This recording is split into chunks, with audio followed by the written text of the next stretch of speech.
क्योंकि रास्ते में जगह जगह कुछ भी हादसा हो जाता है मेरे साथ या मेरे लोगों के साथ कुछ भी हादसा हो जाता है, तो इसके लिए बीजेपी की सरकार जिम्मेवार होगी। जातीय हिंसा झेल रहे सहारनपुर में दलितों के गुस्से को शांत करने और दलितों की सबसे बड़ी घोषित अलंबरदार के तौर पर मायावती सहारनपुर पहुंची। मायावती ने बहुत लंबे समय के बाद और शायद पहली बार इतनी लंबी यात्रा सड़क के रास्ते से की है। मायावती कहती हैं कि उनको हेलीकॉप्टर से जाने की परमिशन बीजेपी ने नहीं दी, इसीलिए उनको सड़क पर आना पड़ा। और यदि आप मुझे इधर भाई हेलीकॉप्टर आने की इजाजत दे देते तो दिल्ली से मैं आई हूँ, तो यूपी का बॉर्डर लग गया था। आप लोगों को कितनी कसरत करनी पड़ी होगी, सड़क पर कितनी फोर्स लगानी पड़ी होगी। मुझे तो 6-7 घंटे लग गए, क्योंकि जगह जगह बहुत भीड़ थी। मुझे तो राजनीतिक फायदा हो गया, जगह जगह लोग मुझे मिल गए। आप लोगों ने तो सोचा था कि बहन जी का नुकसान हो जाएगा, मेरा नुकसान नहीं हुआ है।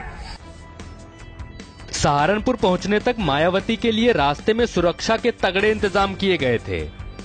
मायावती के शब्दों में दलितों का जीवन कांटों भरा है, लेकिन कार्यकर्ता अपनी नेता के रास्ते में फूल बिछा रहे थे।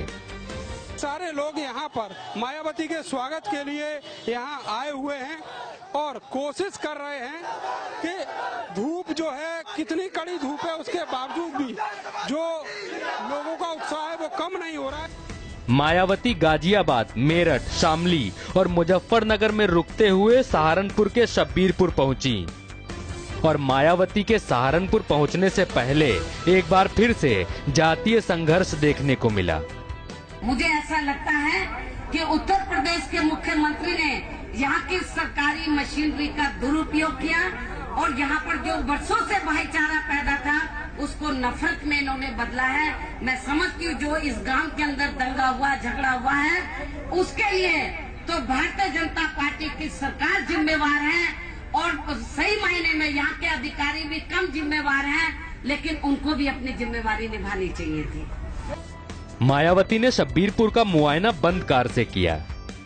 जिनके घर जल गए उनको 50-50 हजार की मदद का ऐलान किया। कम नुकसान वाले घरों को 25-25 हजार की मदद का ऐलान किया और बीजेपी को जातीय संघर्ष के लिए जिम्मेदार बताया। बसपा सुप्रीमो मायावती का सहारनपुर जाना किसी संजीवनी से कम नहीं। जिस तरह से उत्तर प्रदेश में पार्टी की बड़ी हार हुई है, उसको देखते हुए मायावती को बड़ी चुनौती है कि वो पार्टी को उत्तर प्रदेश में कैसे खड़ा करे। लेकिन उससे बड़ी चुनौती उन्हें भीम आर्मी ब्रिगेड से है, जो फिलहाल सहारनपुर में सक्रिय हो रही है, जिससे पार्टी को बड़ी मुश्किलों का सामना करना पड़ सकता है। कैमरामैन राहुल के साथ पुष्कल, नेशनल वॉइस, दिल्ली।